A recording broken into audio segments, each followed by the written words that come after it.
Of A vector equal to mod of B vector equal to mod of C vector, same magnitude है। अब इनके बीच का जो angle है वो क्या है, परपेंडिकुलर। कैसा है, परपेंडिकुलर।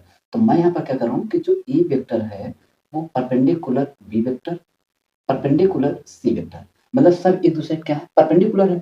अगर परपेंडिकुलर होगा तो मैं ये कह सकता हूँ कि A dot B equal to B dot C equal to C dot A क्या हो जाएगा, जीरो हो जाएगा, बिल्कुल हो जाएगा। ठीक, तो मैं यहाँ पर कह रहा हूँ क्या कि अगर A vector plus B vector plus C vector का स्क्वायर कर दूं तो क्या हो जाएगा, mod of A square mod of B square plus mod of C square plus two क्या हो जाएगा, A dot B plus B two B dot C plus two C dot A हो जाएगा। अब यहाँ पर ए डॉट बी ये क्या हो जाएगा सब, जीरो। ध्यान देना, तरीका वही बताऊंगा जो कम से कम टाइम लगे। अब यहाँ पर क्या है कि mod of A mod of B mod of C सब क्या इक्वल है। तो मैं यहाँ पर कह सकता हूँ कि vector A plus vector B plus vector C equal to, ये अगर मैं तीनों एक इक्वल होंगे तो कितना जाएगा, 3 मॉड ऑफ ए का स्क्वायर। अगर मैं यहाँ पे स्क्वायर रूट लूँ तो क्या बन जाएगा, mod of A plus mod of B plus mod of C equal to 3 mod of A हो जाएगा। बिल्कुल सर। अब एक चीज यहाँ पर बोला गया क्या, ये वेक्टर और इन तीनों में से कोई एक वेक्टर के बीच एंगल कितना बन रहा है, थीटा। तो मैं चलो ले रहा हूँ कितना, A vector dot A plus B plus C dot कराऊंगा तो यहाँ पर हो जाएगा क्या, मॉड ऑफ ए और mod of A plus B plus C mod of C. अब मान लेता हूँ इनके बीच थीटा कितना, एंगल इतना। अब क्वेश्चन है, अब यहाँ पर क्वेश्चन ये क्या था, इनमें से मैंने कोई ए वेक्टर ले लिया, क्या ए ले लिया। अब ए वेक्टर क्या है, ए प्लस बी प्लस सी और इनके बीच का एंगल कितना है, थीटा। तो मुझे इतने की वैल्यू चाहिए। तो अगर मुझे यहाँ से कॉस थीटा निकल जाए तो क्या मैं यहाँ वैल्यू रख के निकाल लूंगा, बिल्कुल। अब देखो यहाँ पर क्या मॉड ऑफ ए और इतना है, तो यहाँ पर अगर मैं इसको सॉल्व करूँ तो यहाँ पर हमारा हो जाएगा क्या, ए का ए के साथ करने कितना हो जाएगा, मॉड ऑफ ए स्क्वायर।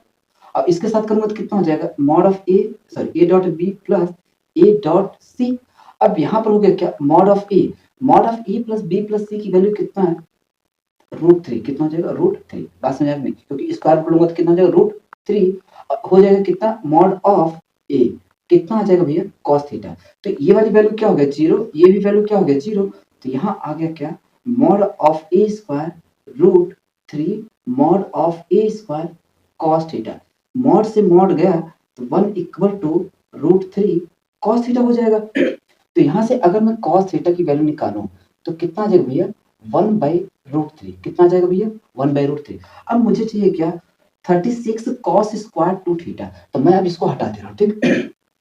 ध्यान देना, बताऊंगा वही तरीका जो कम से कम टाइम लगेगा और एक जो कमजोर से कमजोर लड़का है ना वो भी सीख ले। ठीक, देखो मेरा मेन टारगेट ये है कि जो मॉडरेट टाइप का लड़का होता है, वो जो कमजोर लड़का होता है वो उनको मैं सबसे ज्यादा टारगेट देता हूँ, क्योंकि ताकि टारगेट करता हूँ ताकि वो भी सीख सके और वो भी इन जैसे क्वेश्चनों को धज्जियां उड़ा सके। मेरा मेन टारगेट ये रहता है। और जो लड़के अपने आप में जो डेंजर हैं, जो खतरनाक पढ़ने में है, तो उनके लिए स्मार्ट अप्रोच होगा। तो मैं वो भी तरीका बताऊंगा कि कैसे इसी क्वेश्चन को विद इन मिनट के अंदर उड़ा सकते हो, मतलब इतना स्टेप ना करके 2 स्टेप में उड़ा सकते हो, वो भी तरीका बताऊंगा। ठीक, बात समझ में आ गई।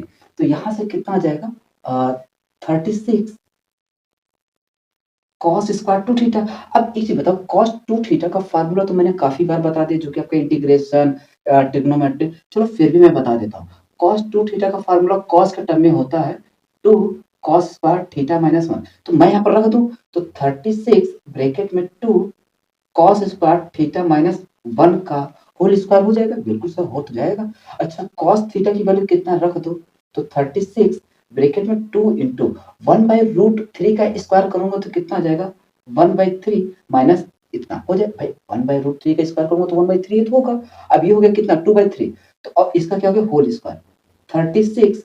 तो यहाँ हो जाएगा 2/3 -1 हो जाएगा। इसका अगर मैं एलसीएम लूंगा तो कितना हो जाएगा भैया, -3 का होल स्क्वायर। अगर मैं इसको सब्ट्रैक्ट करूंगा तो कितना आ जाएगा, -1/3 का स्क्वायर। बाहर करूंगा तो कितना आ जाएगा, 1/9। तो कितना हो जाएगा, 36 इंटू 1/9। और इसको मैं डिवाइड करूंगा तो कितना आ जाएगा, 4। तो कहने का मतलब इतने की वैल्यू क्या होगा भैया, 4।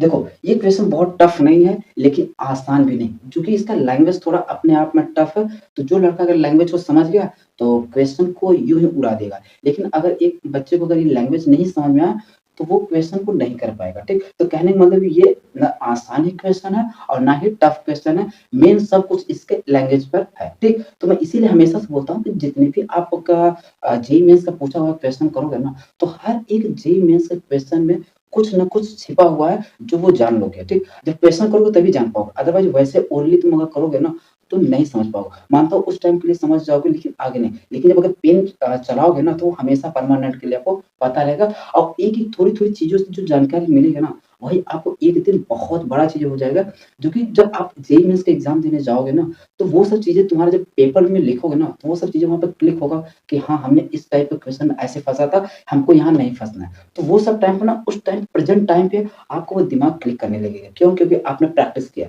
अगर आप ये ओरली देखोगे ना, तो उस टाइम पे मानता हूँ कि आज सीख लोगे, समझ जाओगे, लेकिन गारंटी के साथ कह रहा हूँ कि उस टाइम पे आपका दिमाग क्लिक नहीं करेगा, क्योंकि आपने पेन और कॉपी से वो लिखा ही नहीं है। अगर आप पेन और कॉपी पर अगर आपने लिखा है ना, तो वो उस टाइम पे जब उसको ज़रूरत पड़ेगा ना, ऑटोमैटिक वो माइंड पे क्लिक कर जाता है कि हाँ, हमने ये चीज़ें इस तरीके से सॉल्व किया था, ठीक? तो वो सब चीज़ें आपको ध्यान देना है और कोशिश करना है कि इसको जितनी से जितनी बार हो सके उतनी बार इसका बार-बार प्रैक्टिस करते चलो। जितनी बार प्रैक्टिस करोगे ना, उतनी बार ये आपको और आसान होगा और ये टाइम ऐसा आ जाएगा कि ओरली करना भी सॉल्व कर जाओगे। मतलब वो भी चीज़ें सीख लोगे। बात समझ में आया? बाकी चलो अगला क्वेश्चन देखते हैं।